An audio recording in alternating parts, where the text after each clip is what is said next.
పితా పుత్ర పవిత్రాత్మ నామమున ఆమేన్. క్రీస్తునాథుని యందు ప్రేమైనటువంటి క్రైస్తవ సహోదరి సహోదరులారా, ఈనాడు మన యొక్క తిరుసభ ఆగమన కాలపు 3వ ఆదివారాన్ని జరుపుకుంటుంది. ఈనాడున మన యొక్క విచారణ గురువు 3వ క్రొవ్వొత్తిని, అంటే ఆనందం అనేటువంటి క్రొవ్వొత్తి, గులాబీ కలర్ క్రొవ్వొత్తిని వెలిగిస్తారు. కాబట్టి ఈనాటి పఠనాలు, వాటి యొక్క సారాంశం, ఈ యొక్క పఠనాల మీద ఉన్నటువంటి కథను, పాఠాలను మనము ఈ యొక్క రోజున ధ్యానం చేద్దాం. ముఖ్యంగా ఈనాడు మన యొక్క గురువులు 3వ క్రొవ్వొత్తిని వెలిగిస్తారు, 3వ ఆదివారం కాబట్టి. ఈ యొక్క క్రొవ్వొత్తి గులాబీ కలర్ కొవ్వొత్తి. ఈనాడు ఈ యొక్క కొవ్వొత్తి యొక్క అర్థం ఆనందంగా జీవించండి, ఆనందంగా ఉండండి అని ఈనాడు 3వ క్రొవ్వొత్తిని మనకి విచారణ గురువు వెలిగిస్తారు. కాబట్టి ఆ యొక్క క్రొవ్వొత్తి యొక్క అర్థము ఆనందంగా జీవించండి అని, ఆనందంగా ఉండండి అని. కాబట్టి ఈనాటి పఠనాలు కూడా మనకి అదేవిధంగా బోధిస్తున్నాయి. మొదటి పఠనము జెఫన్యా గ్రంథం 3వ అధ్యాయము 14వ వచనం నుండి 18వ వచనం వరకు చూస్తే, ఇక్కడ 14వ వచనంలో సియోను కుమారి ఆనందనాదము చేయుము అని మనకు మొట్టమొదటిగా మనం చదువుకుంటాం. ప్రభువు నీ దండనమును తొలగించెను, నీ శత్రువులను చెల్లాచెదురు చేసెను, ఇశ్రాయేలుడైన ప్రభువు మీ నడుము ఉన్నాడు, ఇక మీరు భయపడనక్కర్లేదు, ఆనందంగా ఉండండి అని మొదటి పట్టణంలో మనము వింటున్నాం.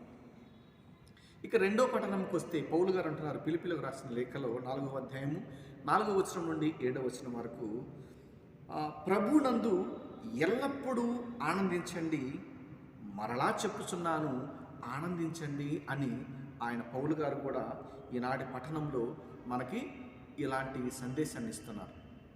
ఇక సువిశేషంలో మనం గమనించినట్లయితే లూకా శుభవార్త 3వ అధ్యాయము 10వ వచనం నుండి 18వ వచనం వరకు చూస్తే, ఉన్నవారు లేని వారికి సహాయపడాలని, ఆ పాపులుగా ఉన్నటువంటి వాళ్ళు, సుంకర్లు, వీళ్ళందరూ కూడా జ్ఞానస్థానం తీసుకోవాలని, పొందాలని, ఆ తర్వాత భాగ్యవంతులు పేదలను కొల్లగొట్టరాదని చెబుతూ ఆయన రానున్నాడు, ఆయన వచ్చినప్పుడు మంచివారిని చెడువారిని వేరుపరుస్తారని, తర్వాత గోధుమ గింజలను కలుపు గింజలను వేరు చేసి తగులబెడతాడని, ఆయన చేతిలో చాట కూడా సిద్ధముగా ఉన్నది అని చెబుతూ మీరు సిద్ధపడండి అని, ఆనందంగా జీవించండి ఈనాడు పట్టణాలు మనకి తెలియచేస్తున్నాయి. కాబట్టి దీనికి సంబంధించినటువంటి వాక్య భాగాన్ని మనము ధ్యానం చేద్దాం. దీనికి సంబంధించినటువంటి ఒక కథను కూడా మనం చూద్దాం.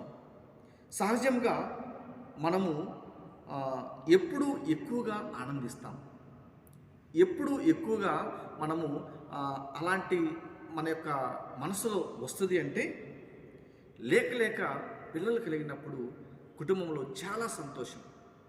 ఇక వ్యక్తిగతంగా అయితే వాళ్ళు చాలా ఆనందంగా వాళ్ళు జీవిస్తారు. రెండవదిగా ఎక్కువ జీతం వచ్చేటువంటి ఉద్యోగం వస్తే వాళ్ళు చాలా ఈ లోకంలో సంతోషిస్తారు. పంటలు అధికంగా పండినప్పుడు వాళ్ళు చాలా సంతోషిస్తారు. బంగారం కొన్నప్పుడు, భూములు కొన్నప్పుడు, పెద్ద పెద్ద బిల్డింగులు కట్టించినప్పుడు, అదేవిధంగా 20 సంవత్సరాల నుంచి కోర్టులో ఉన్నటువంటి కేసు సడన్గా మన వైపు న్యాయ తీర్పు జరిగినప్పుడు పట్టరాని ఆనందం. ఇలాంటి ఆనందాలు మనం చాలా ఈ లోకంలో చూస్తూ ఉంటాం. అయితే ఒక వెరైటీ ఆనందాన్ని మనం చూద్దాం. ఒక కథ ద్వారా ఒక ఆమె, ఒక కోడలు ఉదయం 10 గంటల సమయంలో ఆ ఇంటి పనులు చేస్తూ ఉండగా ఒక టెలిగ్రామ్ వచ్చిందట. టెలిగ్రామ్ వచ్చినప్పుడు ఆమె గబగబా తీసి చదివితే అందులో ఏమనుందంటే, అమ్మ మీ అత్తగారికి పాము గరిచింది అని టెలిగ్రామ్ వచ్చిందట. ఆమె వెంటనే చదువుకొని మనసులో ఎంత ఆనందంగా ఉందంటే, ఆహా మా అత్తగారికి పాము గరిచింది, ఇక అయిపోయి ఉంటుందిలే, ఇక నాకు అడ్డు చెప్పేవాళ్ళు ఎవరు లేరులే అని చాలా సంతోషంగా ఉంది. పైకేమో కొంచెం పేద ముఖంలాగా వేసుకొని, ఏడుపు ముఖంలాగా వేసుకొని ఉంది, కానీ మనసులో పట్టలేనటువంటి ఆనందం. మా అత్తగారికి ఇక పాము కలిసింది, ఇక చనిపోయిద్దిలే, ఇక నేను హ్యాపీగా ఉండొచ్చులే, నాకు ఎలాంటి శోధనలు ఉండవాలి, సమస్యలు ఉండాలి అని చెప్పేసి అనుకుంటా ఉండి వాళ్ళ ఆయనగారితో చెప్పి విషయాన్ని ఆ ఊరు పంపించింది. వేరే ఊర్లో ఉంటున్నారు అత్తగారు, అక్కడ పంపించింది. వెళ్ళి ఏంటో పరిస్థితి చూసుకునిరా, నేను తర్వాత వెంటనే వస్తానని చెప్పి. ఆ తర్వాత మరలా 4 గంటల సమయంలో మరలా ఇంకో టెలిగ్రామ్ వచ్చింది. రాగానే ఈమెకి ఇంకా సంతోషం, ఇక అయిపోయి ఉంటుంది, ఇక ఏదో ఒకటి జరిగిపోయి ఉంటుందిలే అని చెప్పేసి అని అనుకుంది. ఆ లెటర్ తీయగానే అందులో అమ్మ, మీ అత్తగారిని కరిచిన పాము చనిపోయింది, మీ అత్తగారికి అయితే ప్రాణాపాయం ఏమీ లేదని చెప్పి లెటర్ వచ్చిందట. వెంటనే మరలా ఆనందం కాస్త విచారం అయిపోయింది. ప్రేమైనటువంటి దేవుని బిడ్డలారా, ఇలాంటి ఆనందం కాదు మనము అనుభవించాల్సింది. దేవుడు ఈ లోకంలో చెబుతున్నాడు. ఎస్తేరు గ్రంథము 9వ అధ్యాయము 18వ వచనంలో ఆమె ఒక యూదుల ఆడపడుచు. ఈమె అహష్వేరోసు రాజు వాళ్ళ యొక్క ఆస్థానానికి వెళ్ళినప్పుడు ఆమెను ఒక రాణిగా చిత్రీకరించాలని చెప్పి ఆమెకు ఎన్నో రకాల మంచి అందంగా ఉండటానికి ఏయో వాడారు. అయితే ఆమె ఒక రాణిగా అక్కడ రాజుగారు స్వీకరించారు. అయితే ఆమె మాట్లాడుతుంది ఏమిటంటే, ఎస్తేరు గ్రంథము 9వ అధ్యాయము 18వ వచనంలో, ఇచ్చటికి వచ్చినప్పటి నుండి నేటిదనుక అబ్రహాము దేవుడనైన నిన్ను తప్ప ధ్యానించుట నాకు మరి యొక్క ఆనందమే లేదు అని ఆమె అంటుంది. అంటే మా యొక్క ఇంటిని, బంధువులను వదిలిపెట్టి ఈ యొక్క ఆస్థానానికి వచ్చినప్పటి నుండి నేటి దాకా, ఇప్పుడు దాకా అబ్రహాము దేవుడనైన నిన్ను ధ్యానించుట తప్ప నాకు మరి యొక్క ఆనందమే నా జీవితంలో లేదు అని ఆమె చెబుతుంది. చూడండి ఎంతటి ఆనందమో దేవుని స్తుతిస్తే, ఎంతటి ఆనందమో చూడండి దేవుణ్ణి ఆనందిస్తుంటే. ఆమె నిన్ను తప్ప, దేవుడు అనేటు నిన్ను తప్ప, ఆమె అబ్రహాము దేవుడైన నిన్ను ధ్యానించుట తప్ప నాకు వేరే ఆనందము లేదు. నిన్ను ధ్యానిస్తే నా జీవితంలో ఆనందం, నిన్ను ప్రార్థిస్తే నా జీవితంలో ఆనందం, నీవు నా వెంట ఉంటే నా జీవితంలో ఆనందం. ఆ విధముగా ఆమె దేవుణ్ణి చూసుకొని ఆమె తన జీవితంలో ఆనందాన్ని వ్యక్తపరుస్తుంది. అలా మన జీవితాలు ఉండాలి. ఈ రోజున ఈ యొక్క 3వ ఆదివారంలో సిద్ధపడి నేను సిద్ధంగా ఉన్నాను ప్రభువా అంటూ ఆనందాన్ని దేవునికి వ్యక్తం చేయాలి. సమూయేలు గ్రంథం 2వ అధ్యాయము 1వ వచనంలో ఇక్కడ అన్న కూడా ప్రార్థిస్తుంది. ఏమని? అన్న ఇట్లు ప్రార్థించాను, నా హృదయము ప్రభువునందు ఆనందించుచున్నది. ఎందుకు ఆనందిస్తుంది? మనకందరికీ తెలుసు. ఆమె వడ్రాలు, పిల్లలు లేరు. అయితే ఆమె ప్రార్థన చేసుకున్నప్పుడు దేవుడు ఆమె యొక్క మొర విని ఆమెకు సంతానాన్ని కలుగు చేశాడు. అదే సంతానాన్ని, మొట్టమొదటి సంతానాన్ని సమూయేలు ప్రవక్తను దేవాలయంలో కానుకగా ఇచ్చేసింది. కాబట్టి గొడ్రాలు అనేటువంటి ఆ మాటను నా నుండి దేవుడు తొలగించాడు. కాబట్టి నా హృదయము ఆనందంగా ఉంది, సంతోషంగా ఉంది. ఇప్పుడు ఎవరు కూడా నన్ను ఏ విధంగా మాట్లాడలేరు. నా యొక్క తోడుకోడలు లేయా ఉంది, పొద్దాకలు నువ్వు గొడ్రాలివి, నీకు పిల్లలు లేరు అంటూ ఉంటే నా మనసు బాధేసి ఇక ఏంటి ఈ జీవితం అని అనిపించింది. కానీ భగవంతుడా, ఈ రోజున నాకు జీవితంలో గొప్ప మేలు చేశావు. ఏమిటి అంటే ఒక సంతాన భాగ్యాన్ని కలుగు చేశావు. కాబట్టి నా హృదయము నీ యందు ఆనందంగా ఉంది అని ఆమె సాక్ష్యం ఇస్తుంది. అలా మన జీవితాలు ఉండాలి. అలా మన యొక్క హృదయాలు ఎప్పుడు కూడా ఆనందంగా ఉండాలని ఈ యొక్క ఆదివారం సెలవిస్తున్నాయి. ఇంకా చూస్తే మొదటి రాజుల దినచర్య గ్రంథము 16వ అధ్యాయము 10వ వచనంలో ఇక్కడ దావీదు మహారాజు అంటున్నాడు. ఏమనంటే, అతని పవిత్ర నామములో మహిమ కలదు, అతనిని అన్వేషించు వారెల్లరూ ఆనందించుదురుగాక అని ఆయన అంటున్నాడు. దావీదు మహారాజు ఏమంటున్నారంటే, అతని పవిత్ర నామములో మహిమ ఉంది, ఆయన పేరులోనే మహిమ ఉంది. కాబట్టి అతని పవిత్ర నామములో మహిమ ఉంది. ఆ తర్వాత అతనిని అన్వేషించు వారెల్లరూ ఆనందించుదురుగా. ఎవరైతే అతను వెతకాలని అనుకుంటారో, ఎవరైతే అతన్ని చూడాలి అని అనుకుంటారో, ఎవరైతే అన్వేషిస్తూ ఉంటారో అతని గురించి, వాళ్ళందరూ కూడా ఆనందిస్తారు అని ఆయన చెప్తున్నాడు. కాబట్టి ఆయన అతన్ని అనుసరించాడు. ఆయన వెంబడించాడు, ఆయన చూశాడు తన యొక్క హృదయం ద్వారా. కాబట్టి ఆయన ఎప్పుడు కూడా దావీదు మహారాజు గారు ఆనందంగా ఉన్నారు. కాబట్టి ఎవరైతే ఆయనను అన్వేషిస్తారో, ఎవరైతే అతను చూడాలి అని అనుకుంటున్నారో వాళ్ళందరూ కూడా ఎప్పుడు కూడా ఆనందంగా ఉంటారు. కాబట్టి ఈ యొక్క ఆగమన కాలంలో మనము, ఈ నిరీక్షించే కాలంలో మనం ఎప్పుడు కూడా నిరీక్షణ వస్తున్నాడు, ఎదురుచూపు దీని గురించే మనం ధ్యానం చేస్తూ ఉంటాం. కాబట్టి ఎవరైతే ఎదురు చూస్తూ ఉంటారో వాళ్ళు ఆనందంగా ఉంటారని చెప్తున్నారు. ఆ తర్వాత హబక్కూకు గ్రంథము 3వ అధ్యాయం 18వ వచనంలో, నేను ప్రభువునందు ఆనందించేదను, నా రక్షకుడైన దేవుని యందు నేను సంతోషిస్తాను అని ఆయన అంటున్నాడు. నేను ప్రభువునందు ఆనందిస్తాను.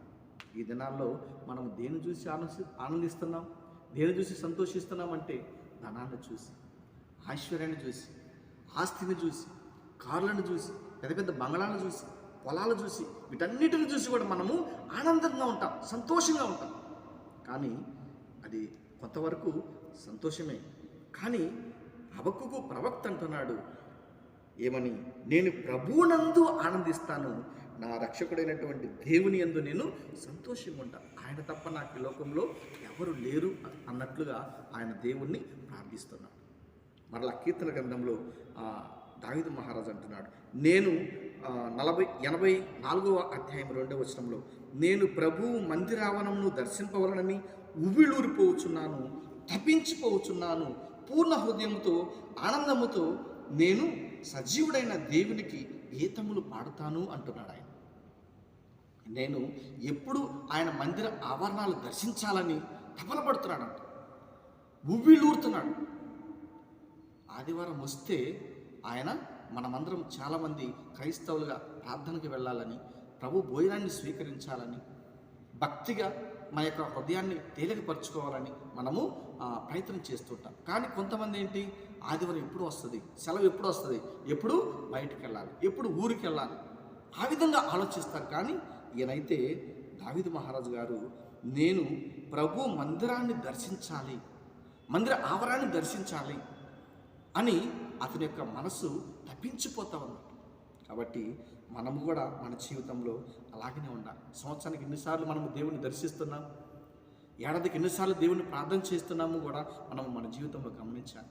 కాబట్టి యెహెజ్కేలు గ్రంథంలో అంటున్నాడు 21వ అధ్యాయం 9-10 వచనంలో, నరపుత్రుడా నీవు ప్రవచింపుము, ప్రభుడనైన నా పలుకులు ప్రజలకు ఇట్లు తెలియచేయము. ఖడ్గము ఖడ్గమే, దానికి పదును పెట్టి మెరుగులు దిద్దిరి, చంపుట కొరకే దానిని పదును పెట్టిరి, మెరుపు మెరియుటకే దానిని మెరుపులు దిద్దిరి. ఇక ఆనందమునకు తావులేదు, నా ప్రజలు నా హెచ్చరికలను శిక్షను పట్టించుకోరైరి, కత్తిని వినియోగించటకే అది మెరుగులు పెట్టబడి ఉన్నది అని ఆయన అంటున్నాడు. ఆయన హెచ్చరికలు నువ్వు వినాలి ఈ రోజున, ఆయన బాటలో నీవు నడవాలి ఈ రోజున. నడవకపోతే ఇదిగో ఆయన చేతిలో ఖడ్గం ఉంది, వధించడానికి ఖడ్గం ఉంది. కాబట్టి జాగ్రత్త సుమ. మత్తయి సువార్త 3వ అధ్యాయం 10వ వచనంలో, వృక్షములను కోకటి వేళ్లతో సహా నరికివేయుటకు ఆయన చేతిలో గొడ్డలి కూడా ఉంది. ఈనాటి సువిశేషంలో కూడా మనం విన్నాం ఏమిటి, ఆయన చేతిలో చేట ఉంది, తూర్పారపట్టడానికి చేట ఉంది. మంచి గింజలను దాచిపెట్టి పొట్టును అగ్నిలో వేసి తగలబెడతారు. కాబట్టి మనము ఆయన చేతిలో గొడ్డలి ఉంది, ఆ తర్వాత ఖడ్గం కూడా ఉంది. జాగ్రత్త సుమ. నీవు మంచిగా ఆనందంగా దేవుని స్తుతిస్తూ ఆయన యొక్క హెచ్చరికలు జ్ఞాపకం చేసుకుంటూ ఆయనను వెంబడించడానికి ఎదురు చూడడానికి ప్రయత్నం చేయి. చివరిగా లూకా శుభవార్త 19వ అధ్యాయం 5-6 వచనాల్లో, జక్కయ్య త్వరగా దిగిరా, నేను ఈ దినము నీ ఇంట వండ తలంచితిని అని చెప్పినప్పుడు ఆయన ఏం చేసేది తెలుసా, ఆనందముతో ఆయన చెట్టు దిగి ఆయనకు స్వాగతం ఇచ్చాడు. అలా నేను ఉండగలిగితే, అలా ఆనందంతో ఆయన చేర్చుకుంటే, ఆయనను ఆనందంగా మనం తనివి తీరా హృదయపూర్వకంగా మనం ప్రార్థించినట్లయితే దేవుడు ఈ రోజున నీ యొక్క జీవితంలోనికి, నా యొక్క జీవితంలోనికి ఆయనకు వస్తాడు. బాలయేసుగా నీ కుటుంబంలోనికి రావాలంటే, బాలయేసుగా ఆయన నీతో ఉండాలి అంటే ఈ రోజున నీ హృదయాన్ని పవిత్రపరచుకో, పావనపరచుకో. జక్కయ్య ఏ విధంగా అయితే మారు మనసు పొంది దేవుడిని తన కుటుంబానికి ఆహ్వానించుకున్నాడో, అదేవిధంగా నీవు కూడా ప్రభువుని ఆహ్వానించుకుంటూ మంచి హృదయంతో జీవించడానికి ప్రయత్నం చేస్తూ ఆనందంగా ఈ యొక్క 3వ వారం ఆనందంగా ఉండటానికి ఆ ప్రభు ముందు సాగిలపడి దేవుణ్ణి ప్రార్థన చేయి. పితా పుత్ర పవిత్ర ఆత్మ నామమున ఆమేన్. ఈనాడు పాటలు చూద్దాం. ప్రవేశ గీతము సువిశేషం ప్రకారము లోయలెలా పూడ్చబడాలి, కొండలు కోనలు కదలిపోవాలి. ఈ పాటలో 3వ చరణంలో గోధుమలు వేరుపరచి గింజలను చేర్చి పొట్టును నిప్పుతో కాల్చివేయును, రాజు వస్తున్నాడు ఆయతమౌదా, యేసు వస్తున్నాడు ఎదురు వెళ్ళుదాం. ఈ పాట పాడుకోవచ్చు. ఆ తర్వాత ప్రవేశించడానికి ఇంకో పాట కూడా ఉంది. ఆనందం ఆనందం మహదానందం, అందరినీ అలరించు ఈ శుభవేళ. ఈ పాట కూడా పాడుకోవచ్చు.